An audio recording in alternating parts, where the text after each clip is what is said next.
siendo las 3:06 de la tarde del día 21 de agosto de 2018, se procede a verificar el quórum.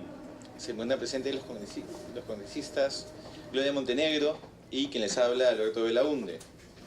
Se encuentra con licencia la congresista Ana María Choquehuanca y justificaron su inasistencia el congresista Juan Carlos Yuyes. No existiendo quórum reglamentario, esta sesión se realizará con carácter informativo, con lo cual pasamos a la orden del día. El día de hoy es una sesión particularmente importante, esta comisión investigadora, pues contamos con la presencia de la señora ministra de Salud, Silvia Pesá, por lo cual suspenderemos la sesión unos breves minutos para el ingreso de la señora ministra. Se reanuda la sesión. Le damos la bienvenida a nuestro colega Trujillo y también saludamos la presencia de la señora ministra de Salud, Silvia Pesá, y de los funcionarios que la acompañan. Y la dejamos en el uso de la palabra para la presentación que realizará ante la comisión. Adelante, ministra. Gracias, buenas tardes. Gracias por la invitación, señor congresista, señor Belaunde, congresista Montenegro, congresista Trujillo, buenas tardes. Primero quiero disculparme porque la vez anterior que fuimos invitados tuvimos una descoordinación de las agendas y por eso estamos acá, pero preocupados por dar respuesta a lo que ustedes nos han pedido. Ha habido una petición relativamente larga, así que vamos a ir punto por punto. Yo creo que es un tema importante, nos importa en el sector y por lo tanto al final, además, si nos permiten, vamos a escuchar y responder las preguntas como corresponde. Entonces, para empezar, estamos hablando nos preguntaron sobre el marco normativo y los protocolos de atención del sector salud para la prevención y atención de niños, niñas y adolescentes víctimas de violencia sexual. Entonces, un poco para enmarcar esto y para ponernos en situación, quiero decirles que una cuarta parte de los adultos en todo el mundo manifiestan de una u otra forma haber tenido algún tipo de maltrato cuando eran niños. Y 1 de cada 5 mujeres, en todo el mundo estamos hablando, tanto el mundo desarrollado como subdesarrollado, y 1 de cada 13 hombres declaran haber sufrido gravemente abusos sexuales en la infancia.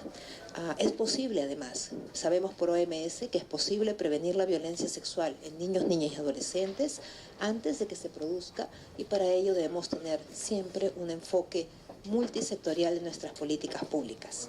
Hablamos de violencia sexual a niños, niñas y adolescentes cuando encontramos una conducta que tiene una connotación sexual realizada por cualquier persona, aprovechando su situación especial de vulnerabilidad en nuestros niños, niñas o adolescentes, afectando así su integridad sexual, física y o emocional, y la libertad también para esta libertad sexual, lo cual podría ser materia de penalidad en el Código tanto penal como en la jurisprudencia en materia.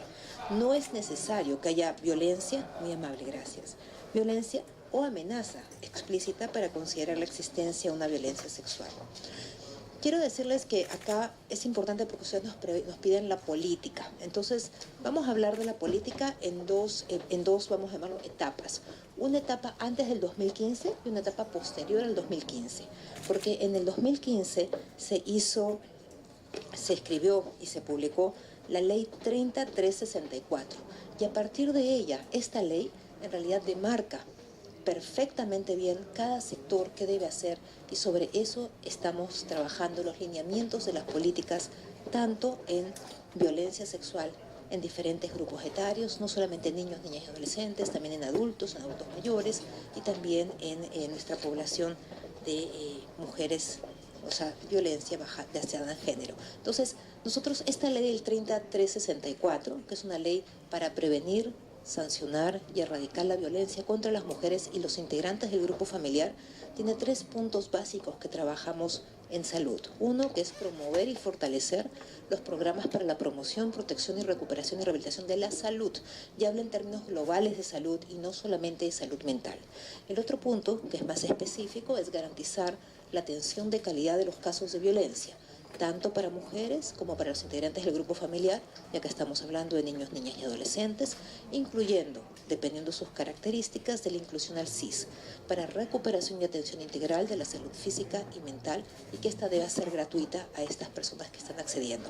Y este tratamiento incluye no solamente un tratamiento psicológico, en el caso que se necesitara un tratamiento psiquiátrico, la hospitalización, los medicamentos, el tratamiento psicológico y además cualquier otro tipo de necesidad que requiera restablecer la salud de estas personas. Pero además, desarrollar programas de sensibilización y de formación continua del personal de la salud, con el fin de mejorar e impulsar la adecuada atención de las víctimas de violencia que se refieren a la ley. Esto quiere decir que nosotros, antes del 2015, si bien tenemos normas técnicas, tenemos protocolos, esta ley nos permite enmarcar mejor y focalizar nuestros protocolos, nuestras normas técnicas, nuestros protocolos clínicos incluso dentro del ámbito de esta política que en realidad es una política multisectorial. Y por eso es que quiero decirles, acá le traigo, que había una serie de proyectos normativos y documentos normativos previos a la ley 30364, que datan incluso, el más antiguo que hemos encontrado data del 2001, que es un documento que dice normas y procedimientos para la prevención y atención de violencia familiar y el maltrato infantil. Ese es el más antiguo que encontramos. Después hemos ido, vamos a llamar, evolucionando.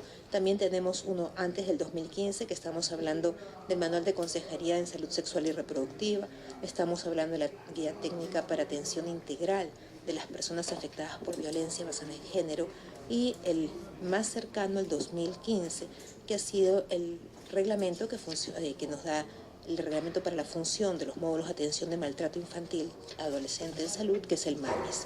Posterior al 2015, hemos ido trabajando una serie de normas técnicas y además guías técnicas, incluso normas clínicas para una serie de actividades de salud mental. Estas son, por ejemplo, la norma del 2016 de planificación familiar. Hablamos de la norma de planificación familiar modificada, que hemos hecho unas pequeñas modificaciones, la atención a salud mental en mujeres en situación de violencia ocasionadas por la pareja o la expareja, que la publicamos el año pasado, una norma de atención integral diferenciada de la gestante adolescente durante el embarazo, parto, puerperio, la norma técnica de nuestros centros de salud mental comunitario, que le hemos hecho llegar el Plan Nacional de Fortalecimiento de Servicios de Salud Mental Comunitario, que les hemos entregado nuestro Plan de Salud Mental Comunitario. Pero además tenemos dos normativas adicionales que estamos trabajando en este momento. Una que es la Guía Técnica para Atención de Salud Mental a Personas Víctimas de Violencia Sexual, con enfoque de curso de vida. Eso quiere decir que incluimos no solamente niños, niñas y adolescentes, sino también mujeres en edad fértil, jóvenes, mujeres adultas mayores y también ancianos. Y tenemos la de orientación para la atención y cuidado de las mujeres víctimas de violencia de género, que es también otra que en los próximos meses la vamos a sacar. Estamos trabajando con Naciones Unidas estas dos normas. Para continuar, quiero explicarles que obviamente tenemos una articulación intergubernamental, y dentro de la articulación intergubernamental quiero contarles cómo trabajamos. Tenemos por un lado el fomento, que es el trabajo más difícil que tenemos, porque nos interconectamos directamente con los gobiernos locales y con las organizaciones de base para trabajos no solamente de ayuda mutua, sino además para comités locales de vigilancia contra la violencia, tanto violencia ciudadana en general como violencia contra los niños, niñas o con violencia de género. Pero además tenemos una movilización y una participación continua que la trabajamos también desde diferentes sectores del Ministerio de Salud Pública. Por ejemplo, por un lado, trabajamos el área de salud mental dentro del área de salud mental comunitaria, pero también trabajamos el área de promoción de la salud, que es un área importantísima para garantizar también la calidad de vida de nuestra población. Por otro lado, trabajamos directamente con las direcciones regionales de salud o con las gerencias regionales de salud, en los establecimientos y la conexión de los establecimientos entre el primero, segundo y el tercer nivel de atención. Pero además de eso, quiero decirles que trabajamos Ahora nuestros centros de salud mental comunitario están incluidos dentro de este gran marco que ustedes habrán escuchado que hablamos de las redes integradas de salud. Estas redes integradas de salud que tienen el primer nivel de atención y el segundo nivel de atención, además tienen incorporados diferentes, vamos a llamarlo, establecimientos de salud adicionales. Y estos establecimientos de salud adicionales, diferenciados, vamos a llamarlos, son los establecimientos de los centros de salud mental comunitaria. Pero además no sería suficiente si no tuviéramos dentro de los hospitales especializados en Lima como en regiones, los MAMIs, que son los módulos de atención para el maltrato infantil. Y además, en este momento, estamos garantizando que los establecimientos de salud del primer nivel tengan atención especializada tanto para tratamiento de enfermedades o patologías de salud mental como para otras patologías que puedan presentarse. Pero además tenemos el trabajo compartido con el Ministerio de la Mujer, con el Ministerio de Justicia, con el Ministerio del Interior y con, por ejemplo, el Ministerio de Educación. Todos nosotros estamos trabajando conjuntamente en diferentes áreas para reducir esta violencia contra nuestros niños, niñas y adolescentes. Trabajamos además tan juntamente con el Ministerio de la Mujer que en este momento estamos programando tener los SEM.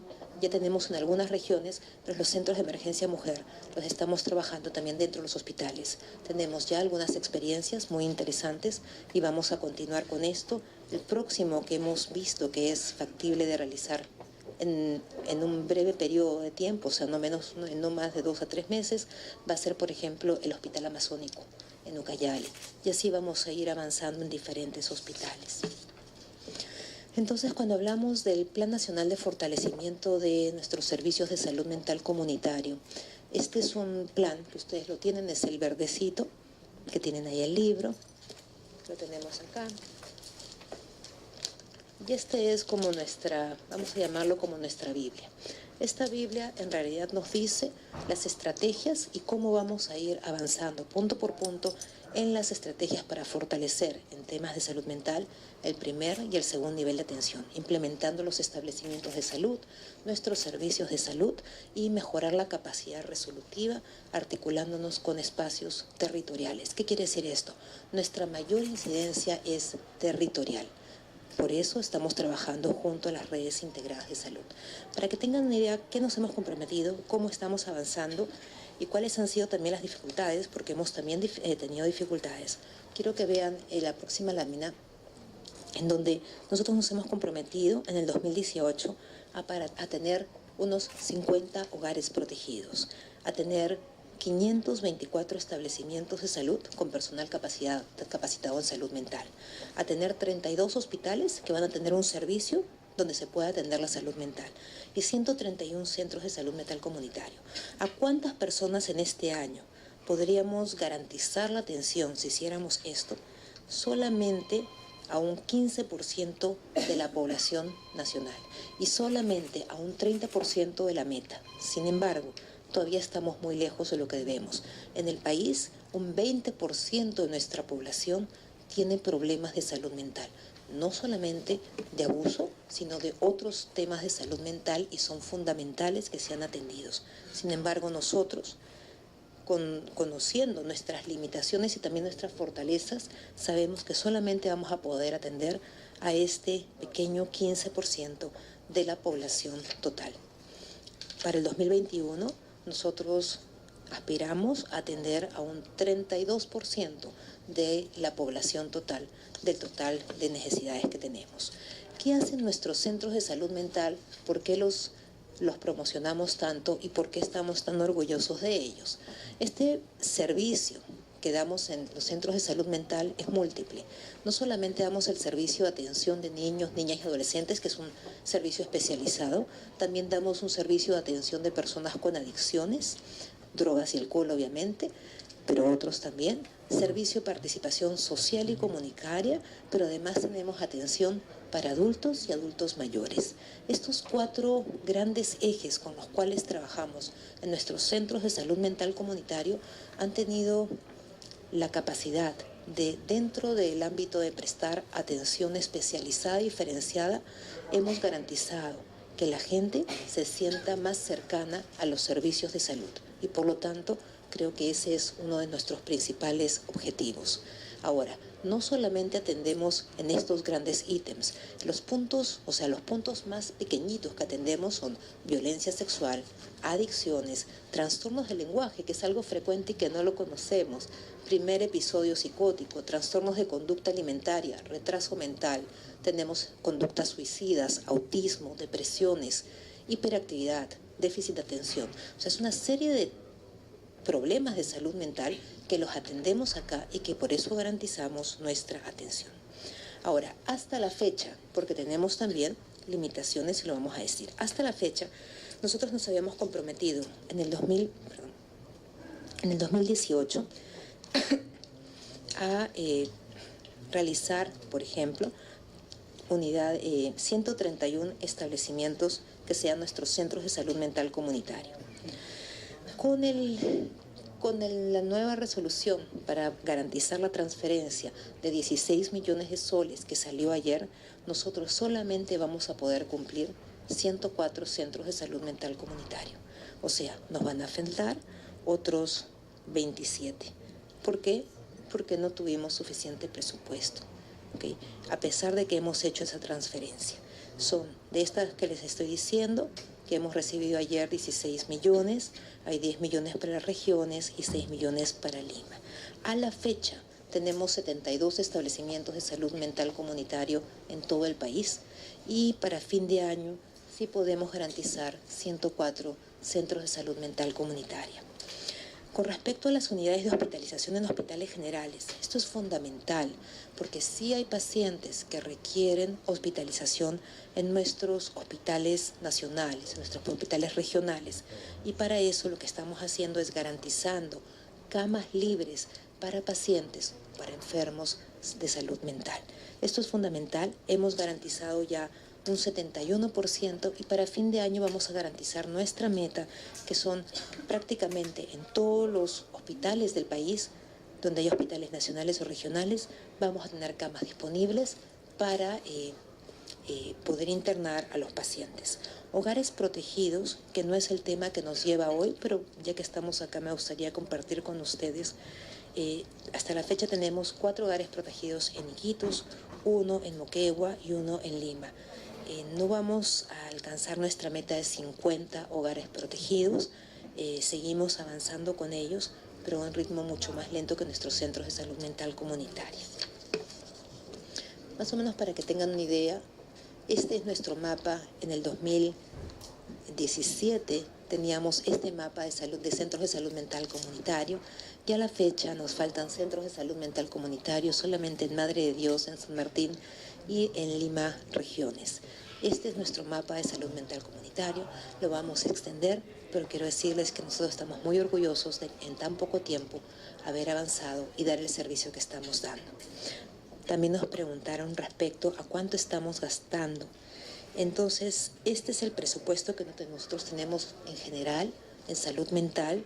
En el 2017 tuvimos más o menos 157 millones, en el 2018 un poco más de 207 millones y las actividades que hacemos son básicamente tamizaje y tratamiento de problemas de trastornos mentales en general, prevención de salud mental, tenemos víctimas de violencia, tratamiento y reparación, que esto es algo que lo dejamos permanentemente, lo trabajamos con el Ministerio de Justicia, la reparación a víctimas por violencia y derechos humanos y los productos que son poblaciones atendidas en diferentes ámbitos. Cuando nos preguntan cuántos psicólogos tenemos en el país y cuántos psiquiatras tenemos en el país, para que tengan una idea, los psicólogos tenemos, a nivel nacional, tenemos 10 psicólogos por 10.000, por 100.000, que es 1 por 10.000, y que es bastante pequeña la relación. En el único lugar del país que tenemos una relación cercana a Suiza, ¿verdad? A Suiza, es en el distrito de San Borja, donde tenemos 4 psicólogos por 10.000 habitantes. Es en el único lugar del país. Estamos trabajando intensamente para reclutar más psicólogos, para que podamos dar este servicio de los centros de salud comunitarios. 1 por 10.000 personas necesitamos los psiquiatras en el país.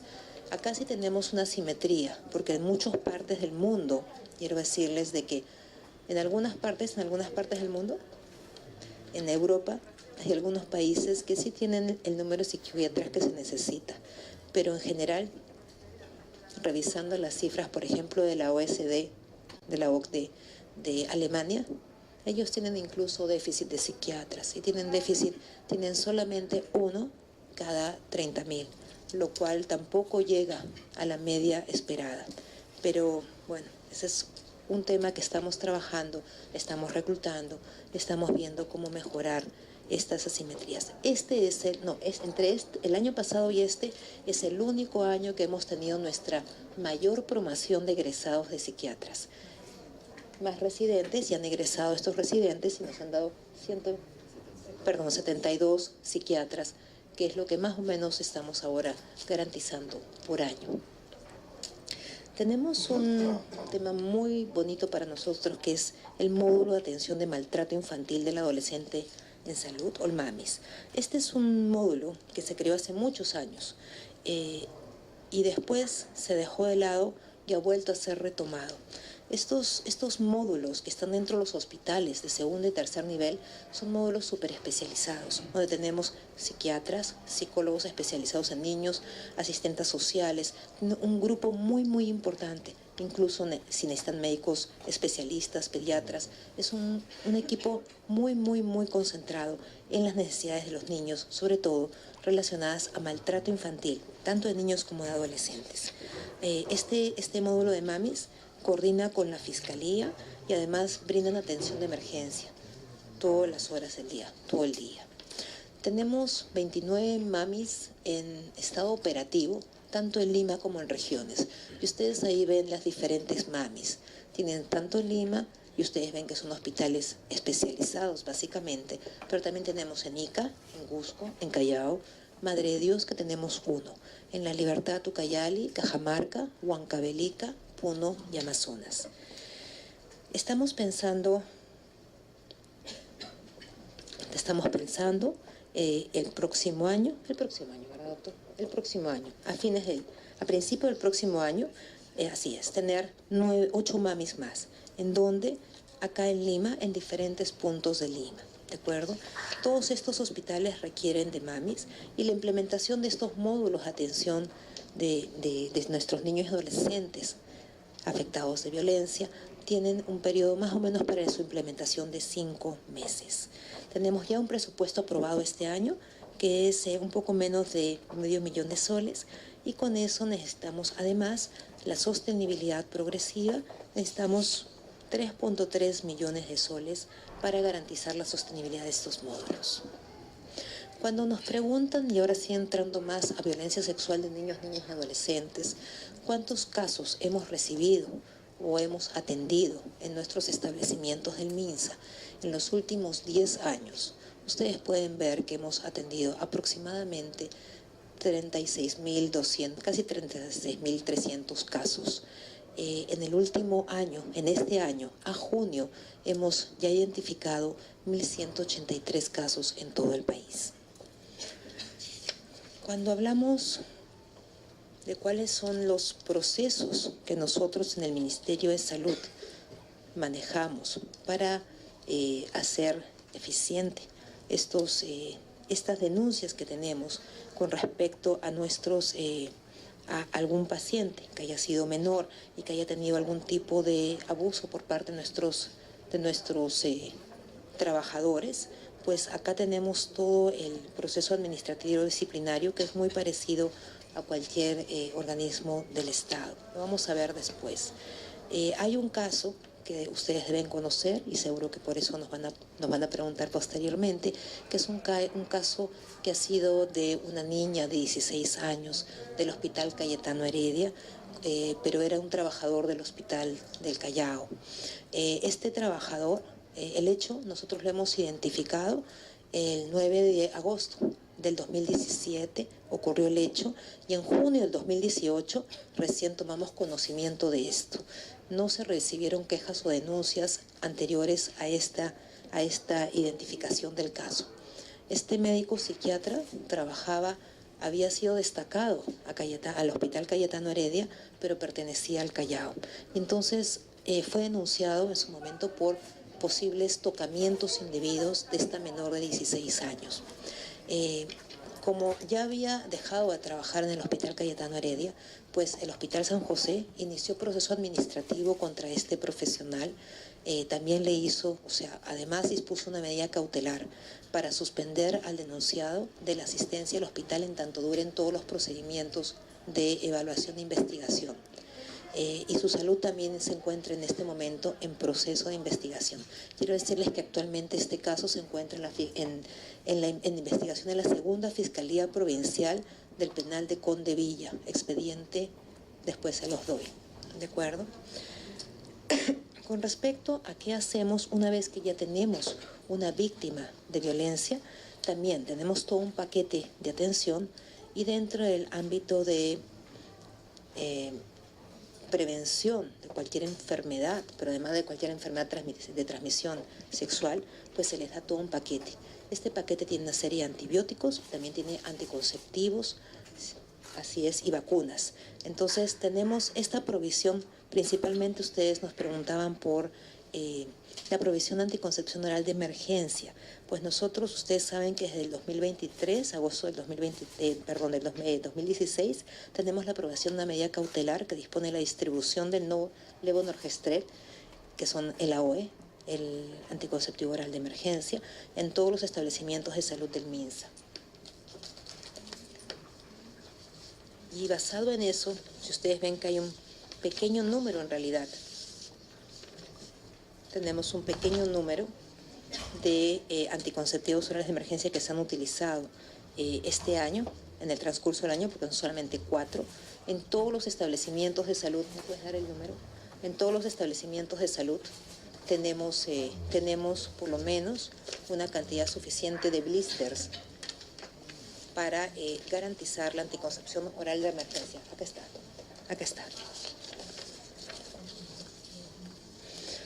Un tema más delicado es el número de partos atendidos en niños, niñas y adolescentes. Y lo hemos dividido en menores de 10 años y menores, y mayores de 10 años, de 11 años a 14 años. Es un tema delicado. Las menores de 10 años que han sido madres en este año han sido básicamente una menor de Arequipa, 2 menores de 10 años de Lima y una de Tacna. Ese es el número de embarazos en niñas que hemos tenido. En adolescentes de 11 a 14 años, las regiones donde más embarazos adolescentes tenemos en este momento es en Lima y en Loreto, en ese orden. Después tienen la relación de los otros lugares. Y también es un tema importante porque la mortalidad materna no se da solamente porque a veces no hay acceso a servicios, sino se da por hemorragias, sobre todo nuestras niñas adolescentes. Es un tema que estamos trabajando intensamente en el Viceministerio de Salud Pública, y por eso cuando ustedes nos piden cuáles han sido las muertes maternas, hemos visto que tenemos hasta la fecha, hasta el 30 de junio de este año, hemos tenido 187 muertes maternas en general y 11 muertes maternas en adolescentes, en particular en este año hasta junio de este año. Estas muertes maternas, quiero decirles que son las que más nos consternan a todos, porque estas son las muertes que suman a los años de vida perdido de nuestras jóvenes. Las causas de mortalidad materna en adolescentes,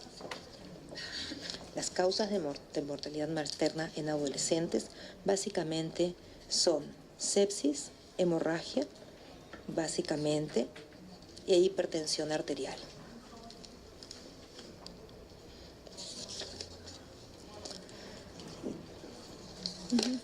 Quiero decirles con respecto a la anticoncepción oral de emergencia que a nivel nacional en este momento tenemos para tratamiento completo de las personas que lo requieran 230.000 blisters, O sea, en el blister viene la tabletita, o sea que 230.000 mujeres pueden acceder a esta anticoncepción. Tuvimos un tema de intervenciones en salud a través de una serie de denuncias que se realizaron en la provincia de Bagua y Condorcanqui a víctimas de violencia sexual, niños, niñas y adolescentes. Hemos brindado y hemos acompañado tanto a las familias como a las niñas en todo el tratamiento que corresponde a la terapia postraumática en el territorio este. Hemos coordinado con la comisaría y con el Centro de Emergencia Mujer para las intervenciones inmediatas y así se ha realizado. Se han realizado con las autoridades de la Municipalidad de Imasa y con los actores sociales. Se ha empezado a trabajar en diferentes comunidades para identificar estos problemas de salud mental y poder asumirlos como tales y no como una rutina más. Hemos trabajado además con la UGEL, con toda la plana docente, con los directores de la UGEL, con los padres de familia, con las APAFAS, y se ha trabajado todo. Existe un cronograma de trabajo para las citas de atención en salud mental, no solamente para nuestras niñas, sino también para los padres y para las APAFAS. Se viene realizando además el seguimiento de los casos identificados a través de visitas domiciliarias, pero además también para atenciones periódicas, que son visitas puntuales que se van realizando en los diferentes puntos, tanto de Condorcanqui como de Bagua. Claro que sí. Ministra, gracias. ¿Sería posible el detalle del cronograma y las acciones, las puedan alcanzar formalmente a la comisión? Claro para que tener el detalle menudo, digamos. Claro que sí, con gracias, mucho gusto. Muy amable. Claro que sí. Pero, y desde agosto, o sea, desde ahora, desde agosto del 2018, quiero que sepan que acabamos de inaugurar 2 centros de salud mental comunitaria, porque van a apoyar a todas estas acciones de las cuales estamos hablando, una en Bagua y otra en Nieva. En Nieva, así es, en Condorcanqui en realidad, acá en Amazonas. Estos 2 centros de salud mental comunitario, uno todavía no se ha inaugurado formalmente porque ya está funcionando, y el otro, la doctora, nuestra viceministra, fue a inaugurar ahí en Bagua. ¿La semana pasada? Hace 2 semanas. Hace 2 semanas. Ok. Con respecto a los casos atendidos puntualmente de violencia sexual a niñas menores, niños y niñas en realidad, menores de 17 años, para que sepan, tenemos en Condorcanqui, hemos tenido 3 de 0 a 11 y una de 12 a 17. Y en Bagua hemos tenido 4 y 2. Además tenemos, quiero que sepan que acá, en esta misma área, o sea, y también se lo podemos entregar puntualmente para que lo tengan, o sea, debidamente desagregado. Hemos trabajado con el taller de interculturalidad, salud sexual, salud reproductiva, derechos sexuales, derechos reproductivos, tanto en Nieva como en Imasa. Hemos trabajado con la doctora Lucy del Carpio y con la viceministra, toda la capacitación de anticoncepción y planificación familiar para toda esta gran población. Y en la provincia de Baguas, además, hemos trabajado en el hospital. Hemos hecho un servicio diferenciado para salud adolescente, para tratamiento integral de las niñas, específicamente salud del adolescente. Además, hemos trabajado en capacitación puntual, tanto de la anticoncepción oral de emergencia para que la apliquen inmediatamente si fuera el caso, como para planificación familiar en todas las regiones. Listo. Ahí está nuestra viceministra en el centro de Bagua. Y por último quiero decirles que todos esos temas son fundamentales y las medidas en realidad implementadas en temas de abusos sexuales son fundamentales. Primero, sensibilizar al personal de salud, sobre todo no porque sean niños, niñas y adolescentes que son mucho más sensibles, sino porque el tema en sí es un tema sensible y delicado. Nosotros estamos capacitando progresivamente al personal de salud, pero también a quien recibe a nuestras víctimas, vamos a llamarlo así, sobre todo los NNA, para mejorar el diagnóstico, pero también el tratamiento y la inclusión a los programas de salud mental y a nuestros programas de salud integral. Brindar, el otro punto que es fundamental y que a veces nos olvidamos, es brindar los servicios específicos de ginecología y obstetricia. Ginecología, porque estas niñas tienen que ser atendidas de una forma diferente. Brindar la asistencia psicológica no solamente a nuestro CNNA, sino además a la familia, que es fundamental, porque tenemos todo un contexto familiar que tiene que realmente soportar a nuestras niñas. Y estos hechos, además, yo les pido que se haga la denuncia formalmente. Si hay algún caso de este tipo en nuestros establecimientos de salud, yo les pido, por favor, no solamente la Fiscalía, sino también su salud. Su salud sí interviene y tenemos una línea que ahora estamos trabajando en la línea 113 o la 0800 14 900. 113 es bien fácil de acordarse para que hagan todas las denuncias de su salud que se necesiten. De todas maneras, quiero decirles que lo más importante es evitar cualquier exceso en las casas, el cohecho en realidad. Y para esto quiero decirles que nosotros estamos trabajando intensamente en promoción de la salud, pero también en salud mental, para garantizar las viviendas saludables, que no son solamente saludables alrededor, sino también dentro de las personas. Eso es todo. Gracias.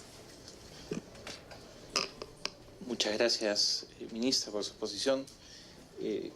La colega Gloria Montenegro tiene algunas consultas que realizar. Gracias, ministra, por su presencia. La más cordial bienvenida a usted, a su equipo. La verdad que este es un tema tan importante no solamente para salud, no solamente para el tema mujer, no solamente para la policía, para gobiernos locales, gobiernos regionales. Yo quiero comentarle que en la zona de Chao y Virú, en La Libertad, se pasan cañaverales para llegar a una escuela primaria. Esos cañaverales o zonas esparragueras traen gente por camiones de la sierra. Hay niñas violadas que sobrepasa el número que dicen los documentos acá solamente en esa zona. Entonces habría que ver bien los registros, cómo están. Esa es una primera preocupación. ¿Cuánto nos falta registrar de zonas de alto riesgo? Pero ¿cómo trabajar en esas zonas de alto riesgo? Y nos enteramos de este tema por una directora de escuela responsable que se atrevió a denunciar. Pero como se atrevió a denunciar, los violadores la perseguían, la acosaban y tuvimos que buscar traslado para la directora en otra institución. No sabemos si el que sigue o la que sigue podrá tener la misma actitud de ella, pero se logró mucho con la denuncia de ella y nosotros poder trabajar el tema con el Ministerio de la Mujer. Pero el Ministerio de la Mujer no los atiende mientras, mejor dicho, atiende mientras dura la emergencia y punto. Pero ustedes imagínense un hogar de extrema pobreza, una niña de 10 años, que es una niña, con un bebé cargando. Entonces, ¿cuánto tiempo se puede trabajar en estos centros de emergencia? Pero que no sean paliativos, que sean centros que realmente puedan cambiar la vida de la niña, ayudarla a terminar la escuela, ayudar a la familia, porque en una casa de extrema pobreza, un niño más es un niño más. Es una boquita más, es más leche, es más papeles, más pañales, es más... ¿Quién los apoya? Es un tema sumamente delicado, pero lo que nos vamos dando cuenta es la indiferencia del sector masculino cuando ve estos casos. Entonces, no sé si en estos centros de emergencia se puede tratar con los hombres, en los colegios, y cómo a través del sistema educativo vamos trabajando algo que es fundamental, que es la parte preventiva. ¿Cómo prevenimos para que la niña vaya acompañada? ¿Cómo prevenimos para que las niñas se junten en una casa y vayan en grupo a su colegio y regresen en grupo a su colegio? Lo mismo pasa en las zonas rurales. En zonas rurales, a mitad del camino que está la escuela, 3 horas, a mitad del camino las niñas ya no llegan a la escuela. Entonces sigue pasando y lamentablemente no tenemos todavía un sistema que sistematice todo este problema social, pero que es familiar, que es de escuela, que es de sociedad y que es de medios de comunicación. Porque el medio de comunicación da la noticia, da el número y acabó ahí. Entonces, ¿cómo buscamos que el sistema educativo pueda ayudar en la prevención? ¿Cómo trabajamos con la familia? Pero sobre todo, ¿cómo trabajamos con la masculinidad, para que vean todo el daño que se hace a la sociedad. Porque mayor presupuesto, miren un caso tan importante y no tiene el presupuesto para la meta que está mapeada aquí, ¿no? Y el otro año va a ser algo igual. Y sin embargo se necesita. No hay una sola comisión en que se haya tratado el tema de violencia contra la mujer, el tema de las violaciones, el tema niño, niña, adolescente, en que no se pida a gritos los centros de salud mental. Sin embargo, presupuesto no hay. Entonces, ¿qué vamos a hacer para que realmente el presidente de la República, que sale y le da duro a los violadores, le da duro a la gente que maltrata a la mujer, cómo hacemos que esa indignación se traduzca en apoyo a los sectores, en más presupuesto, en más especialistas? No solamente psicólogos. Ayer hemos tenido la oportunidad, gracias a Alberto, de ir a un centro de adultos que maneja el INAVIF. Y de 30 y tantos adultos, todititos se quejaron de la psicóloga. O sea, había una, pero no valía. Era una torturadora de adultos. Entonces, vale decir, no hay una especialista encargada del adulto mayor. No hay un especialista de tratar con los hombres temas tan delicados como estos. No tenemos, al contrario, vemos directores de escuela recontra machistas. Hemos visto el caso de Mayna recién. Profesores que violaban a las niñas y el director que los cuidaba y los cambiaba solamente de ubicación. O sea, todo ese trabajo requiere de un presupuesto para sensibilizar, para prevenir, para poner la medicina adecuada, para poner los tratamientos adecuados. Y como lo han dicho, ¿no? Van a articular con el Ministerio de la Mujer cómo, ¿no? El tema de la articulación es fundamental. Y yo creo que también cabe la articulación con inclusión social, que ve zonas de pobreza, pobreza extrema, zonas andinas, zonas donde el analfabetismo de la mujer es más alto y donde la mujer no solamente es más maltratada, sino que vemos madres de 13, 14 años de manera normal. Esa normalidad en la sociedad tenemos que cambiarla, porque las niñas tienen que terminar de estudiar, tienen que hacer una carrera, tienen que tener un proyecto de vida que se cumpla. Gracias, presidente. Gracias, ministro. Gracias, congresista, para su respuesta, ministra. Claro, la verdad, congresista Montenegro, que estamos absolutamente de acuerdo. Voy a tocar dos puntos. Uno, cómo trabajamos con el Ministerio de la Mujer y poblaciones vulnerables. Con el MIMP, en realidad, nosotros trabajamos intensamente. No solamente nos reunimos con la ministra y los equipos de trabajo, los equipos del Viceministerio de Salud Pública sobre todo, pero también ahora se están reuniendo los equipos de prestaciones. Y la razón es, como les decía, lo primero que vamos a hacer es qué es lo mejor que podemos hacer, porque no solamente para las niñas, para cualquier mujer que haya sido violentada, en cualquiera de sus formas, pero a veces incluso, o sea, estos centros de emergencia mujer, que realmente son un espacio de contención del primer espacio donde las mujeres llegan, pues estos espacios los ponemos en el hospital. ¿Y para qué? Para que si necesitan inmediatamente la atención, pues no les estén paseando. Entonces, eso es fundamental. ¿Por qué? Porque además de haber sido violada, te dicen, ahora va al hospital para que le den su tratamiento, para que le den su paquete de anticoncepción. Vamos, no podemos hacer eso. ¿Saben qué? Es una falta de respeto y por eso los estamos incluyendo dentro de los hospitales. Esa es la primera, yo creo, buena noticia, porque estamos acercando los servicios a la gente. No es lo ideal, pero estamos tratando de incorporarnos y trabajar juntos. Con respecto a educación, también estamos trabajando de la mano con el ministro Alfaro.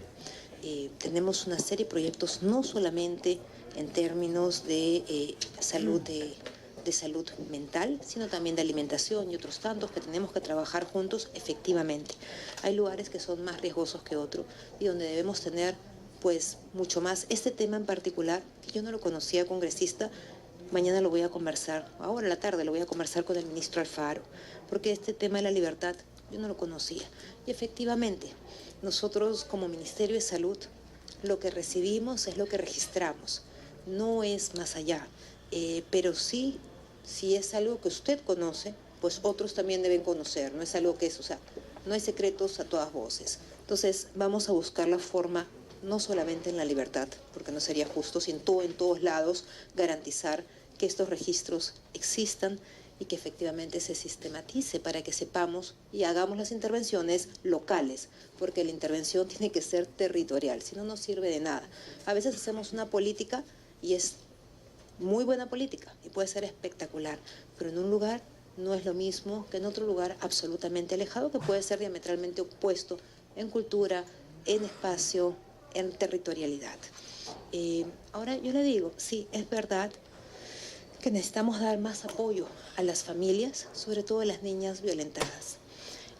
Nosotros desde nuestro pequeño espacio, nuestro humilde espacio, que son nuestros centros de salud mental comunitaria, y me gustaría que nos acompañe por ahí un día a uno de nuestros espacios. Me gustaría que ustedes nos acompañen con mucho gusto y vamos juntos y vemos cuáles son las dinámicas. Tenemos acá en Lima, tenemos en regiones, tenemos en La Libertad, tenemos donde ustedes quieran, podemos ir.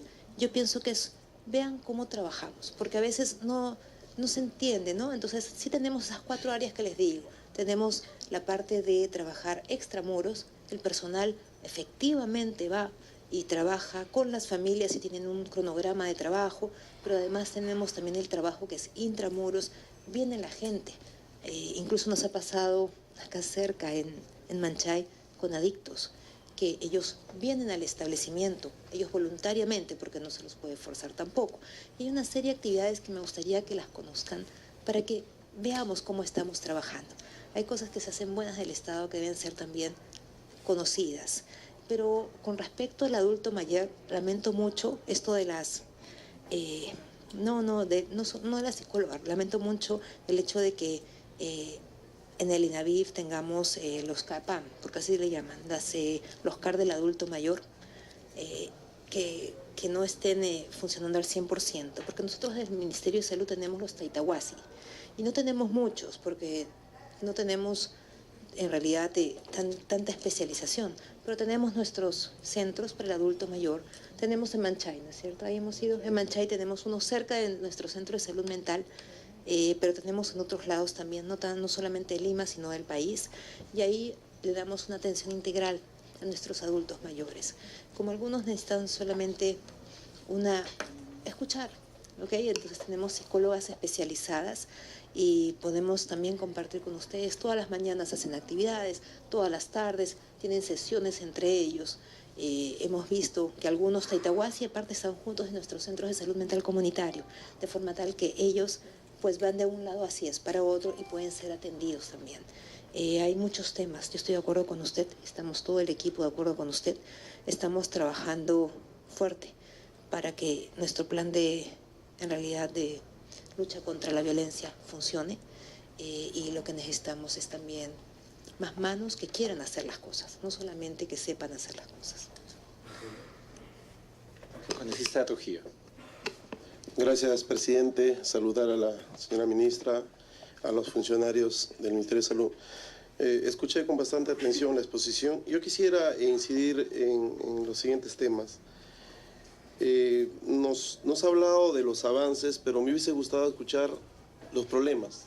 La idea de esta reunión es poder conocer para que de alguna manera nosotros en el lugar que el pueblo nos ha encargado de representarlo podamos hacer algo para ayudar a eso.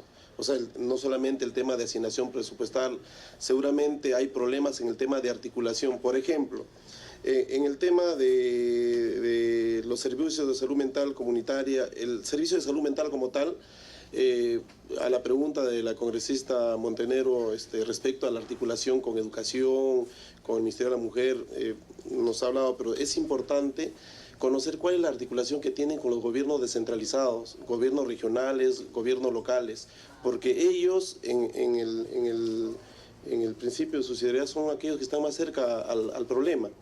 Y es bueno conocer qué tanto se ha avanzado en esta articulación con los gobiernos descentralizados y saber qué dificultades existen además de la conocida que es el tema de asignación presupuestal, porque acá en los avances nos hablaba, por ejemplo, en la implementación del plan de fortalecimiento de servicios de salud nos hablaba que la meta 2018 para centros de salud eran 131 y que no se va a alcanzar la meta por temas presupuestales. Sería bueno conocer si es que en el presupuesto que corresponde al año 2019 se está superando. La idea es, estamos a tiempo de poder ayudar, vamos a evaluar recién el tema presupuestal para ver si es que nosotros ayudamos en el espacio que nos corresponde a impulsar esto. Y lo que me preocupa es, y siempre sucede lo mismo, pareciera que ese ya es algo que se ha hecho homogéneo en el Ejecutivo, es que siempre a la región San Martín se le deja de lado. Yo represento a la región San Martín y acá veo con mucha sorpresa, veo el mapa donde este año simplemente en Madre de Dios y San Martín, que pareciera que son los patitos feos del Perú, no tienen implementado estos centros de salud mental. En el tema de módulos de atención al maltrato infantil, MAMIS, igual. O sea, acá San Martín tampoco como tal no se encuentra, y usted lo ha manifestado que de los 72, San Martín y Madre de Dios simplemente no existen, ¿no? Y sería bueno que se piense, porque hay un tema que se debe tener presente, ¿no? La región San Martín, así como otras regiones que han sido afectadas directamente por el terrorismo como tal, la violencia, ha generado prácticamente una distorsión en los comportamientos de los ciudadanos. Muchos han sido soldados, muchos han sido hijos, ahora son padres, y seguramente esa violencia ha generado una distorsión en comportamientos. Y sería bueno que nosotros le pongamos atención en este caso a la región San Martín. En el caso de Madre de Dios, el tema de la minería informal ha generado ahí el tema del abuso contra las menores, ¿no? Y ojo que en el tema de los embarazos, conforme he visto en la lámina, en los embarazos de menores de 14 años, entre 11 y 14 años, usted mencionó, lógicamente por la cantidad, mencionó a Lima y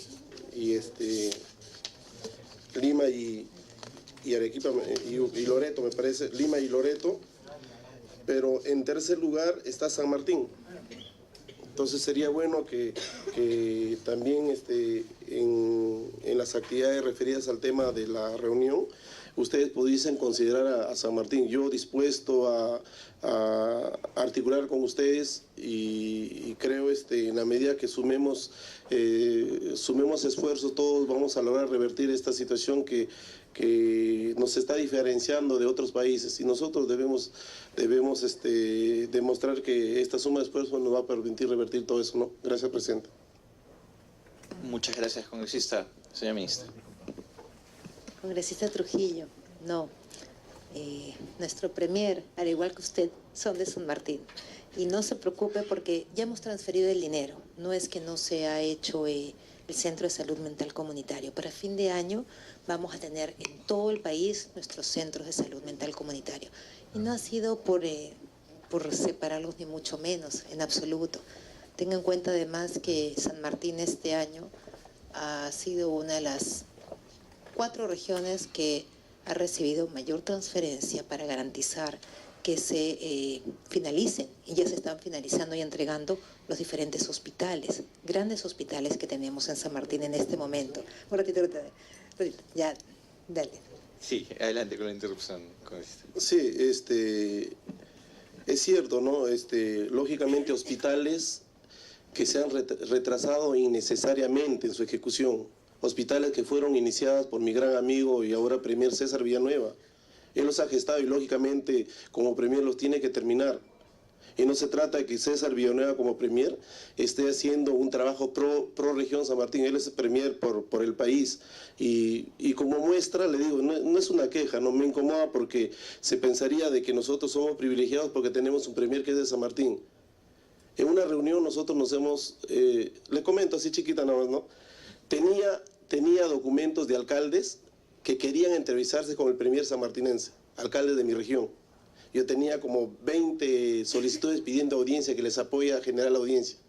Entonces yo le dije, César, para no generarte 20 audiencias, nos reunimos una sola vez. Los convoqué a los 18 alcaldes que llegaron, nos reunimos con el premier sanmartinense, con alcaldes sanmartinenses y congresistas representantes de la región de San Martín. Y me dio mucha pena que ese día les haya generado una expectativa a los 18 alcaldes, donde le dijo, acá no hay plata para todos, les vamos a priorizar un proyectito, acá está la funcionaria, les van a tener el proyecto que prioricen. Hasta este momento, dichos alcaldes siguen esperando la buena voluntad del premier de haberle generado una expectativa. O sea, no es cierto que por ser el premier de San Martín esté privilegiando a mi región. Gracias, presidente. Adelante, ministra. No, congresista. Así como usted es congresista de su región, yo soy ministra de Salud de todo el país y de todos los peruanos, y por eso le digo que nosotros estamos comprometidos con la salud de todo el país, ¿okay? Y que San Martín, al igual que todas las regiones del país, incluso Madre de Dios, van a tener su centro de salud mental comunitario. Y la programación es que no tengan solamente uno, sino de acuerdo a la evaluación, porque esto se hace por evaluación que tenemos de los padecimientos y las atenciones que tenemos en los hospitales de salud mental. En base a eso se hace el trabajo de priorizar dónde se ponen más establecimientos de salud mental. Pero el dinero ya ha sido, y con las regiones y los gobiernos regionales, pero sobre todo con los gobiernos municipales y locales, que es donde con los que más trabajamos, ellos nos donan los terrenos. Los terrenos no son de ningún establecimiento de salud mental, ningún terreno es un terreno del Ministerio de Salud, salvo algunas excepciones, honrosas excepciones, pero en general ellos nos dan el terreno, nosotros ponemos el personal, mantenemos el establecimiento, damos las pautas para que esto funcione, y esa finalmente es la idea. Yo puedo mandar todos los problemas, porque hay una serie, efectivamente, de problemas, no solamente, de implementación en su momento, sino de articulación.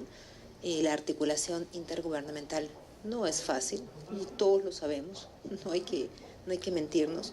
Trabajamos duro para lograrlo, el doctor Cutipé y la doctora Mari Carmen trabajando un montón para lograrlo, pero yo le puedo pasar una lista de 2, 3 páginas que es de problemas que realmente tenemos, que sinceramente tenemos.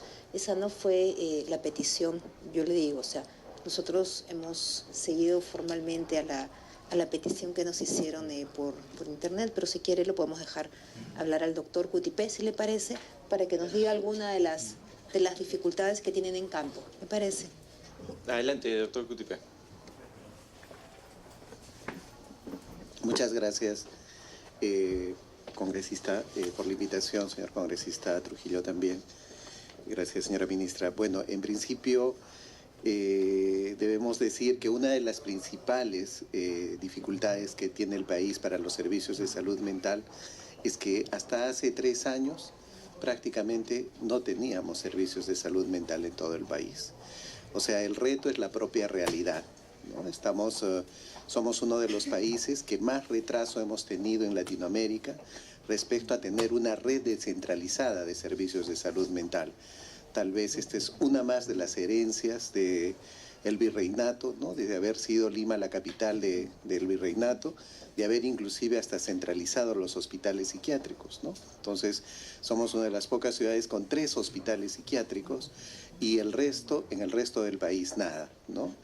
Desde hace 3 años se ha empezado a implementar a desarrollar este proceso que finalmente ya lo tenemos debidamente planificado a través del Plan Nacional de Fortalecimiento de Servicios de Salud Mental Comunitaria 2018-2021, con una meta muy ambiciosa en el sentido de poder llegar a todas las regiones y específicamente a las comunidades más necesitadas, como por ejemplo Condorcanqui, donde ya empezó a funcionar el Centro de Salud Mental hace algunas semanas, ¿no?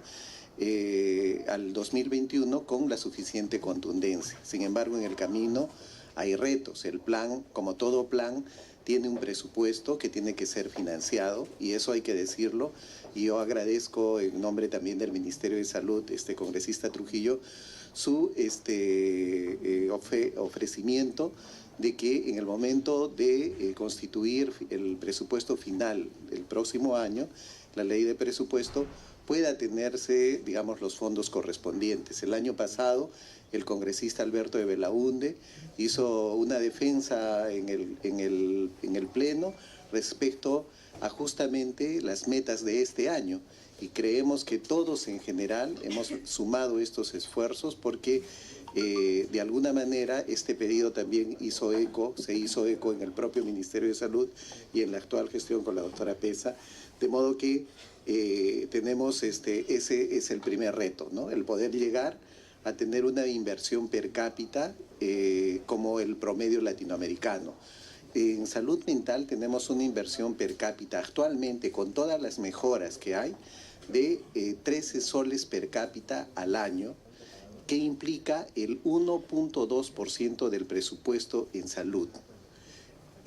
Para poder llegar a todo el territorio nacional, calculamos que deberíamos bordear al 5% del presupuesto de salud, que implicaría aproximadamente llegar a 32 soles per cápita, es decir, llegar al nivel de gasto en servicios de salud mental que tiene Chile o Brasil, ¿no?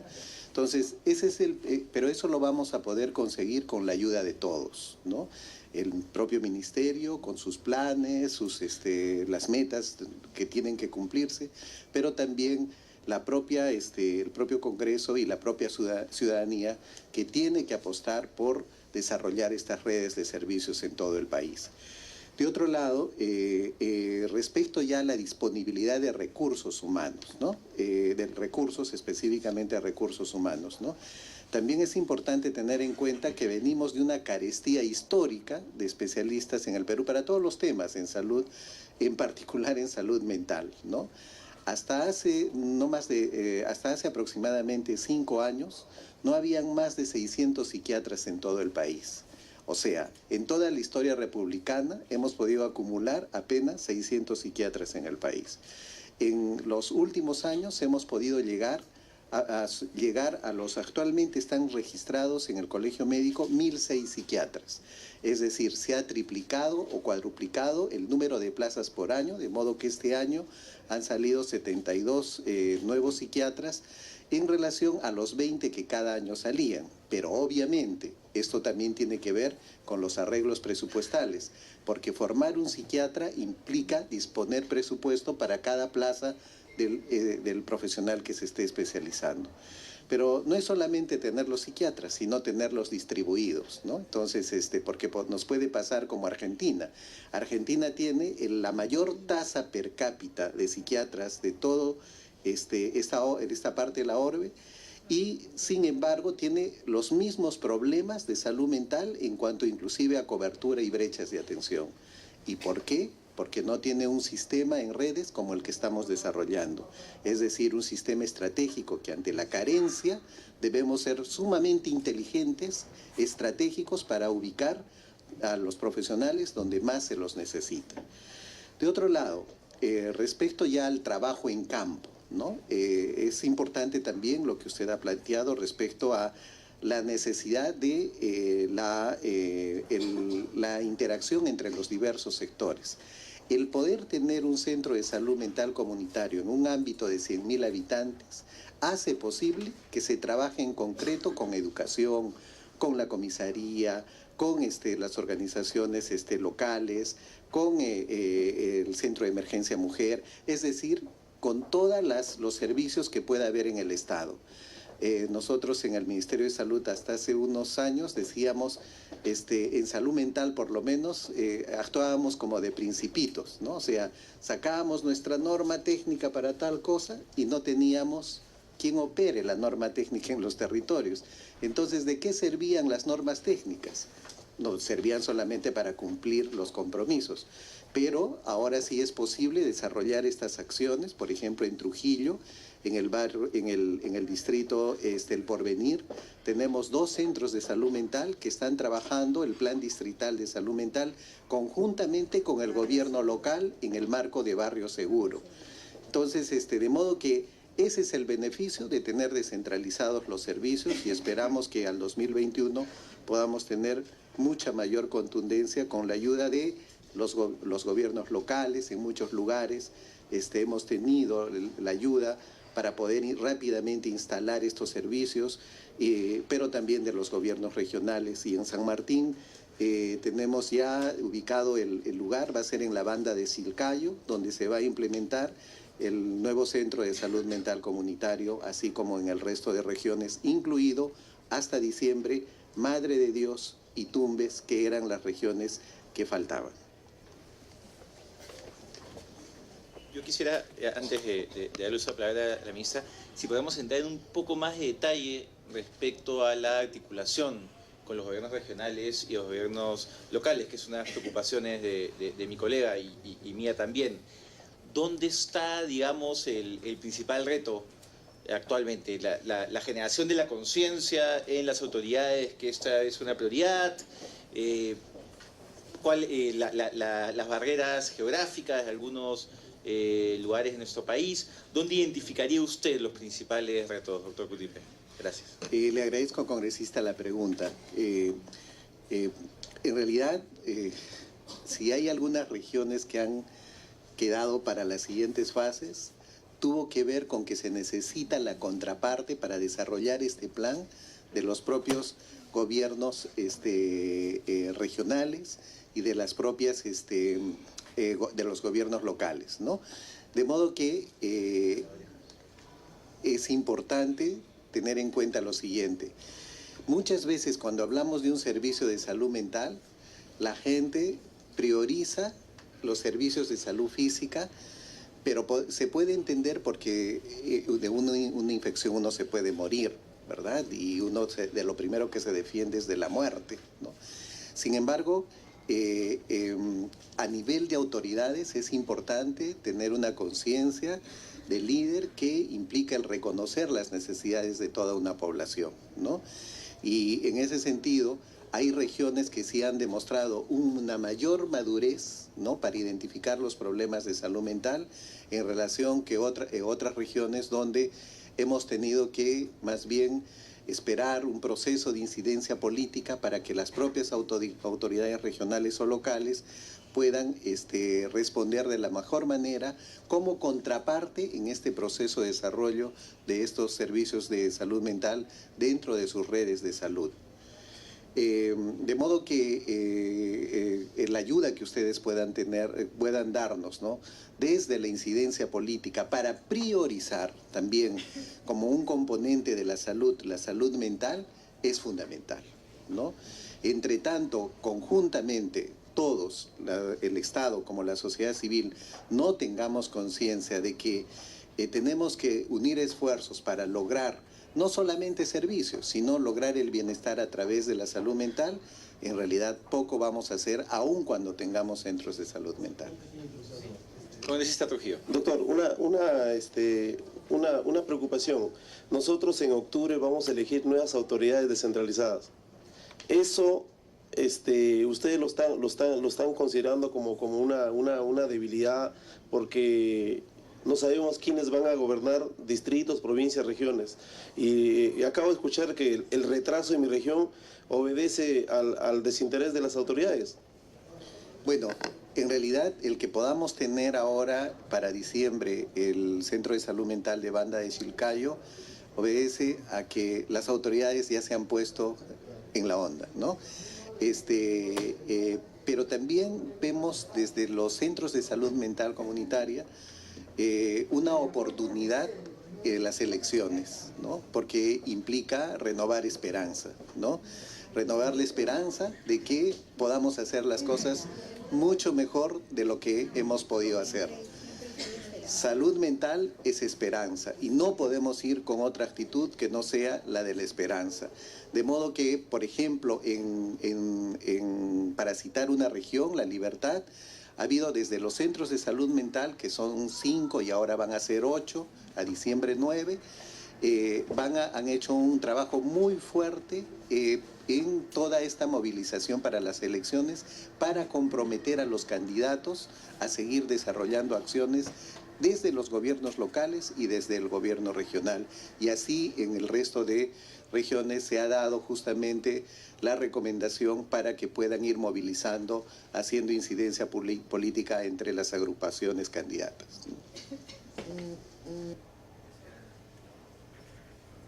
Y bueno, quisiera aprovechar que se ha tocado este último tema para brindar un reconocimiento al personal que está trabajando el tema de salud mental comunitaria en Moquegua.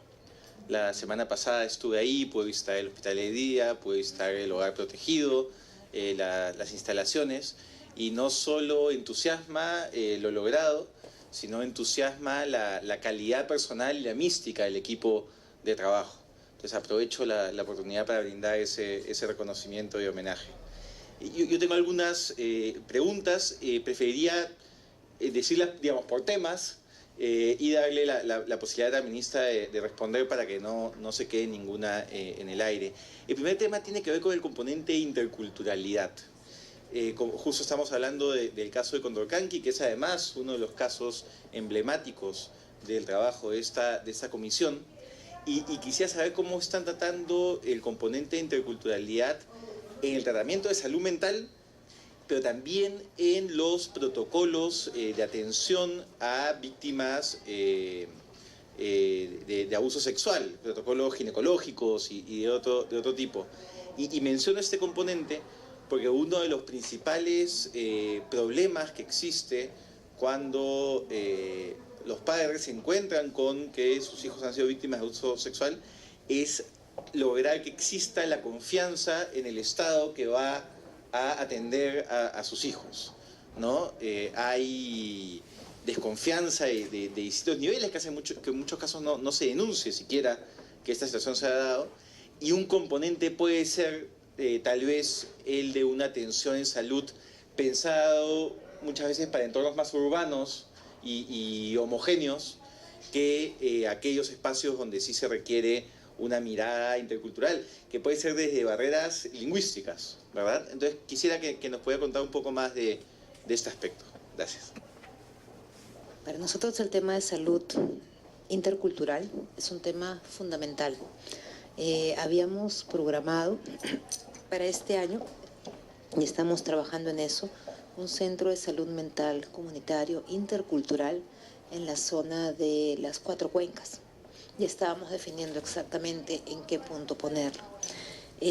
No es fácil, desde el tema lingüístico, que es mucho más fácil de resolver, porque sería el menos complicado, hasta la misma cosmovisión de algunos pobladores, de algunas zonas más alejadas o menos accesibles que tenemos en el país, como no solamente el Datem del Marañón, estamos hablando de las zonas más alejadas en Madre de Dios, y estamos hablando de las zonas más alejadas también altoandinas. Es complicado.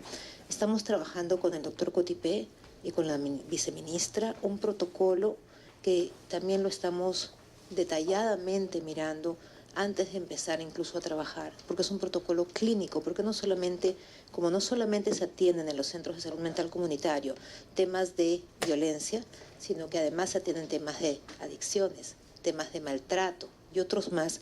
Entonces, la mayor parte de esto estamos trabajando con personas de la zona, identificando las necesidades de ellas y además trabajando en una comisión que tenemos con la Organización Panamericana de la Salud.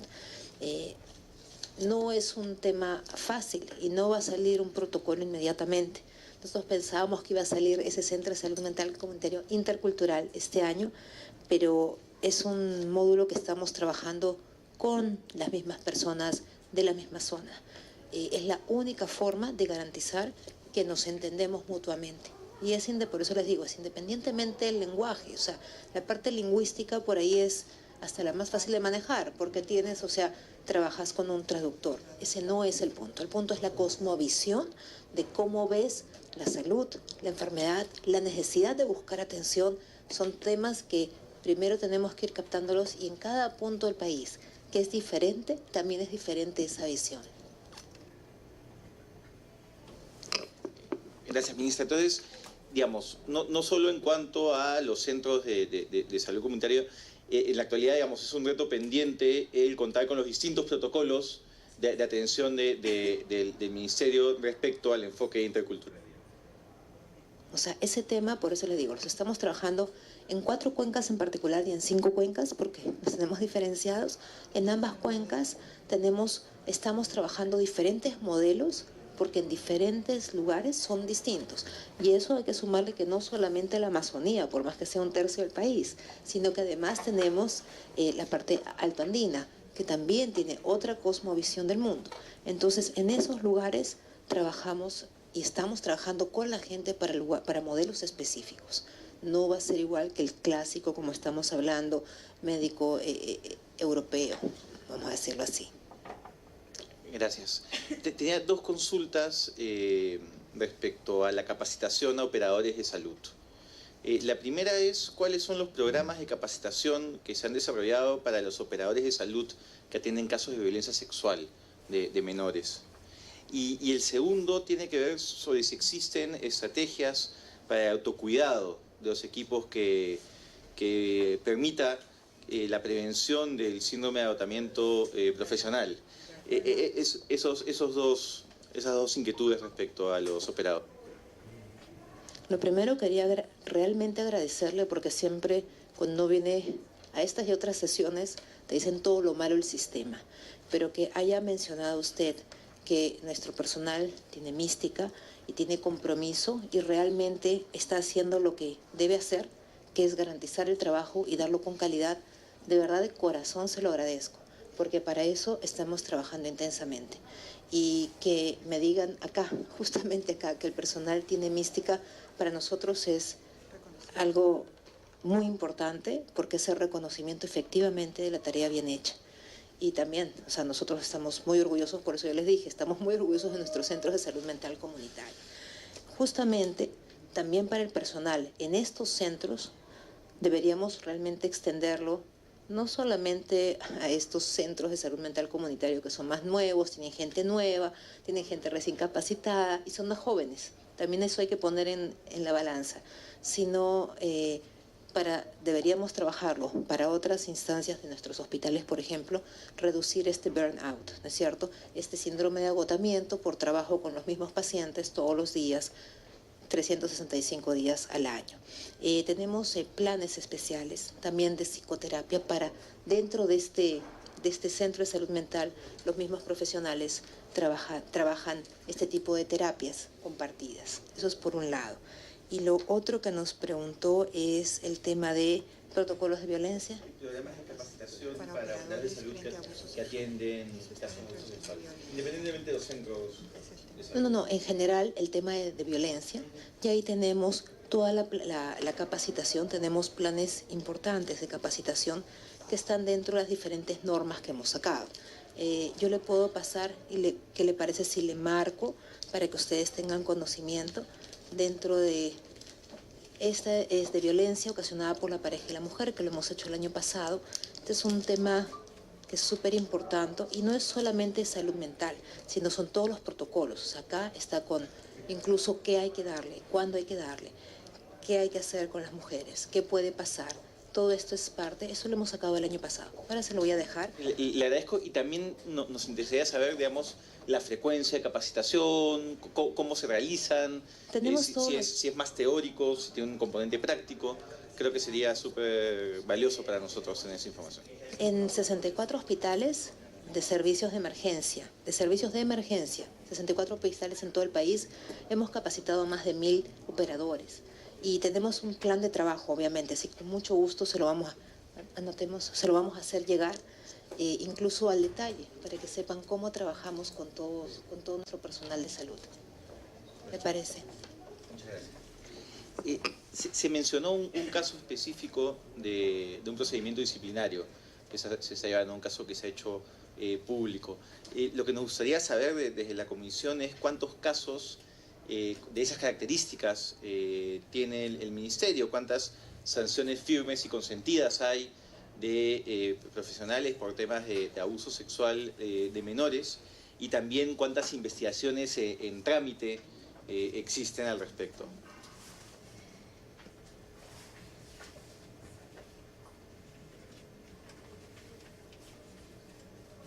Tenemos algunas denuncias. Esta última es la que hemos conversado. Si no me equivoco son, voy a decir cuántas, para menores estamos hablando, y estamos hablando de todos los casos referidos dentro de establecimientos de salud. En este caso es a tocamientos indebidos. En el 2017 hubo 6 denuncias, en el 2018 han habido 3 denuncias. Estamos hablando de menores y en realidad esto representa solamente el 0.01% de los casos recibidos al año, lo cual significa en realidad que tenemos, por supuesto, una subestimación de esto, ¿no es cierto? Hay muchísimos más. Le puedo pasar acá con nombre y apellido los casos. Tenemos acá los casos, por ejemplo, que están siendo investigados en este momento por su salud. Tenemos en Hospital Honorio Delgado de Arequipa, tenemos acá el Hospital Cayetano Heredia, tenemos el Hospital del Callao, tenemos el Puesto de Salud de Pumacahua y tenemos otros más. Se los podemos hacer llegar detalladamente. Le agradezco. Y también nos gustaría poder tener un histórico un poco más amplio para ver cuántas de estas denuncias terminan en sanción, porque imagino que estas todavía, la mayoría de ellas deben estar en investigación. Pero nos gustaría un histórico más amplio para ver cuántas terminan en sanción, cuántas se desestiman, porque esa información también nos puede resultar valiosa. Que sí, congresista, nosotros le vamos a hacer llegar. ¿Qué le parece si desde el 2015, para que tengan un periodo más o menos interesante? 15, 16, 17, 18. ¿Les parece? Sí. No sé. De acuerdo. No sé. Y vamos a hacerlo también por, no solamente, vamos a hacerlo en 2 grupos, de 0 a 10 años, y vamos a hacerlo de 11 años a 16 años, para que también veamos esta diferencia, ¿les parece?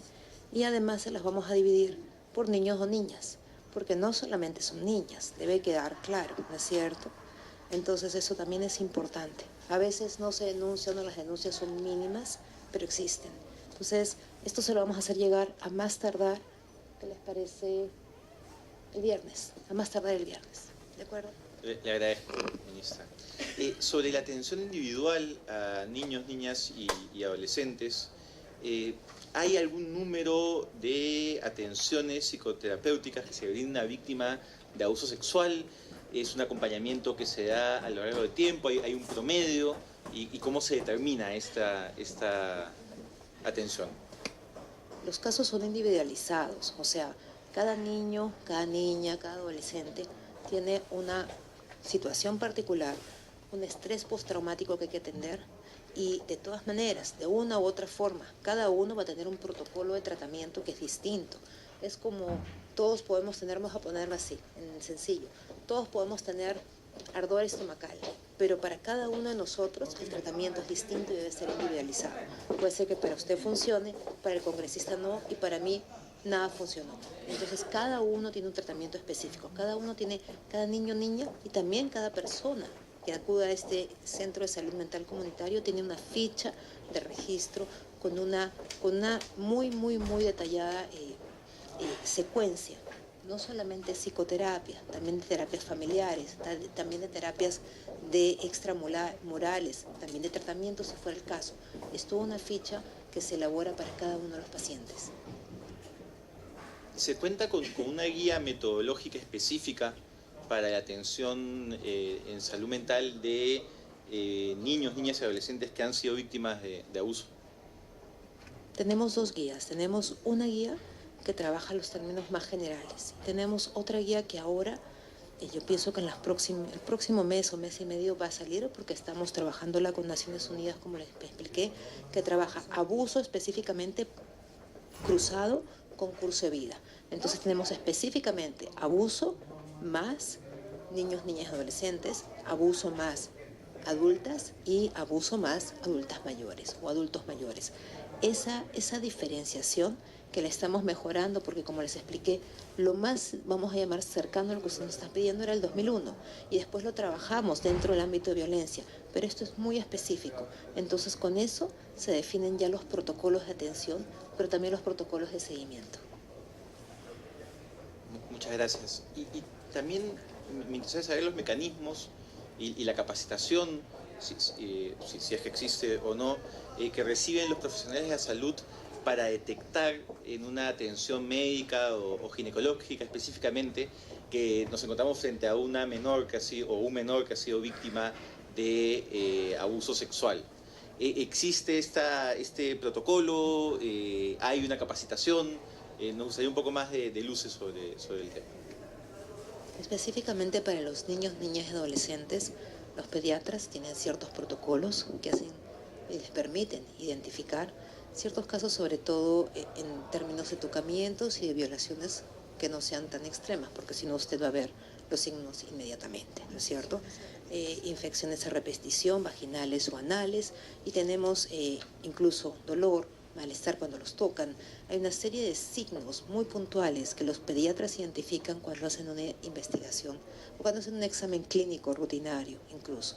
Pero además de eso, sí, los profesionales están capacitados, sobre todo la gente que trabaja en emergencia, que reciben estos casos, tienen protocolos específicos, y en algunas paredes de algunas emergencias de nuestros hospitales, acá en Lima y en 2 regiones, lo he visto una en Huanta y otra lo he visto en La Libertad, efectivamente tienen protocolos donde dicen qué hacer en caso de identificar tal signo en el niño, incluso en caso de violencia doméstica. También se ven los protocolos, algunos pegados en las paredes. Todos tenemos, en ese caso sí, se trata, se identifica, pero además los profesionales de la salud no solamente están capacitados para identificar, sino que se les capacita progresivamente, porque a veces uno se va olvidando algunas cosas que va aprendiendo en el transcurso de los años. Le agradecería si nos puede enviar la documentación específica y el protocolo. Y también quisiéramos saber si es que se nos puede alcanzar cifras de denuncias interpuestas justamente por médicos o centros de salud en casos que se haya podido identificar donde efectivamente había signos de abuso. O sea, digamos, un profesional nota el abuso, debe informarlo, y esta información debe generar algún tipo de, no sé si denuncia formal o por lo menos de comunicación a las autoridades pertinentes. ¿Se cuenta con esa información como para tener una mirada de cómo funciona en el país? Nosotros lo que hacemos es lo siguiente. En cualquier caso, en el GIS, nuestro registro básico de patologías, de enfermedades, de daños o no, o de actividades preventivas que nosotros hacemos intrahospitalarias o dentro del establecimiento de salud o dentro de nuestro centro de salud mental comunitaria, los utilizamos por un código. Este código va a decir que puede haber signos de alarma o signos de abuso, que es el CIE-10. Entonces, este CIE-10, lo que nosotros hacemos, podemos buscar los temas que son relacionados a estos casos. Estamos hablando de maltrato, de violación, signos posibles de violación, y en base a eso podemos buscarlo. ¿Cuán exacta va a ser esa información? No lo sé, se lo digo con toda transparencia. ¿Por qué? No lo sabemos porque a veces no se identifica la lesión per se, aunque uno la imagine, sino lo que uno identifica es, tiene un moretón en el brazo, y ese moretón sí tiene un código específico, pero posible maltrato tiene código. Antes lo tenía en el CIE-9, era más fácil identificar. En el CIE-10 no es que es difícil, pero tal vez algunos no saben cómo. O sea, es un problema de codificación. Entonces, vamos a revisar, ¿ok? Ese tema lo vamos a revisar, lo vamos a ver, y si hay que modificarlo, pues, obviamente, esta es una buena opción para modificarlo. Le agradezco. Respecto a las MAMIs, a los módulos de atención al maltrato infantil y a la de salud, ¿qué porcentaje de los casos que reciben son directamente temas de violencia sexual? Y si es que existe algún tipo de protocolo especial para su tratamiento. El número de casos es de 13% en total. Eso lo teníamos ahí también en alguna de las transparencias, creo. 13%. Y sí existen protocolos específicos dentro de MAMIs. ¿Esos protocolos, digamos, varían de los que se cuenta en los centros de salud comunitaria? ¿Son protocolos generales para toda persona que deba tratar con niños víctimas de algún tipo de abuso? ¿Cómo se maneja? Es interesante retomar esto porque, mire, el MAMIS está dentro de un hospital, y un hospital especializado. Eso quiere decir, en general, que nos podemos llamar A diferencia de un centro de salud mental, que no podemos llamar a un pediatra inmediatamente, o a un pediatra ginecólogo, o a un pediatra, esto es diferente. Acá podemos llamar a diferentes especialidades. Podemos llamar pediatras urólogos, pediatras que se encarguen de ginecología y así sucesivamente, pediatras, psiquiatras. Entonces tenemos una amplia gama de profesionales dentro de este establecimiento de salud que nos permiten en realidad dar otro tipo de atención, una atención más especializada, y por eso los protocolos son mucho más clínicos. O sea, acá es específicamente, veo tal punto y por lo tanto puedo definir qué línea de acción voy a tomar para este paciente, para esta lesión que veo. Es distinto. En los centros de salud mental, claro, los protocolos son distintos porque quienes atienden es alguien que ya tiene el diagnóstico preliminar y lo que hace es esta paciente o este paciente o este niño, esta niña, que ya tienen, ya tienen un diagnóstico preliminar, han sido referidos generalmente por un hospital o por un lugar especializado. Entonces en el MAMIS lo que se hace es se junta todo, tenemos todo un paquete. Esa es la diferencia entre unos u otros y es una diferencia muy valiosa y eso es importante. Por eso unos trabajan 13% de estos son nuestros niños de abuso, pero además tenemos el otro gran grupo que es todos los demás patologías o padecimientos de salud mental. El último tema, y le agradezco la buena disposición de usted y su equipo, tiene que ver con el aborto terapéutico. Y quisiéramos saber cuántas solicitudes de aborto terapéutico relacionados a niñas y adolescentes se ha recibido desde el 29 de junio de 2014, que es la fecha en la que entró en vigencia la resolución ministerial 486 del MINSA. Me gustaría que se nos acerque a la mesa, si me permite, congresista, la doctora Lucía del Carpio, que es la encargada del programa de salud sexual y reproductiva en el Ministerio de Salud, porque hasta donde nosotros hemos entendido no hay ninguna, pero puede ser que tenga el dato erróneo. Adelante.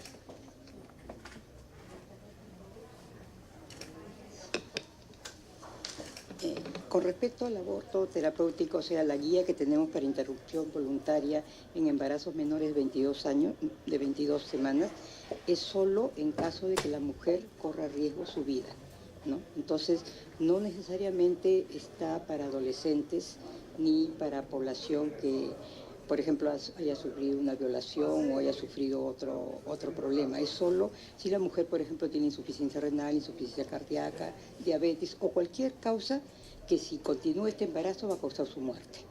Y esto se ha implementado a nivel nacional. El GIS no registra exactamente las solicitudes. Las solicitudes ya a cada hospital se analizan en un comité y de ahí, si es que es menor de 22 semanas, se da la aceptación y se realiza el procedimiento. El hospital que más procedimientos realiza es el Instituto Materno Perinatal, ¿no? Acá en Lima. Para esto también necesitamos que los profesionales estén preparados y que no tengan objeción de conciencia, porque es un problema que hemos estado viendo en algunos profesionales que dicen: yo tengo objeción de conciencia, así que no lo puedo realizar. En ese caso hay que hacer otro comité y buscar a otro profesional que lo pueda realizar, ¿no? También tenemos un problema que las usuarias a veces llegan muy tarde. Entonces, como el periodo es más o menos de una semana, 7 días para poder hacer todos estos procesos, si ha llegado sobre las 22 semanas ya no se va a poder realizar, porque sobrepasa el tiempo, ¿no? Pero si es menor, sí se realiza los procedimientos. La consulta va porque imagino el factor de riesgo de un embarazo en el caso de una niña debe ser alto. Entonces, lo que quisiera saber es si es que podemos contar, por ejemplo, en el caso de la maternidad, con la información del número total de abortos terapéuticos que se han realizado, cuántos corresponden a menores de edad. Lo vamos a buscar, pero como le manifiesto, es más que nada por problemas per se que ya tenga la mujer. Y generalmente el adolescente tiene poco problema. Los problemas que más tiene es su desarrollo. Su pelvis es muy pequeña, todo su organismo no se ha desarrollado completamente. Por eso es que hay complicaciones, ¿no?, con el embarazo en adolescente. Pero no necesariamente tienen una patología grave, a veces que hace o amerita un aborto terapéutico. Pero vamos a consultar y vamos a traer todas las evidencias.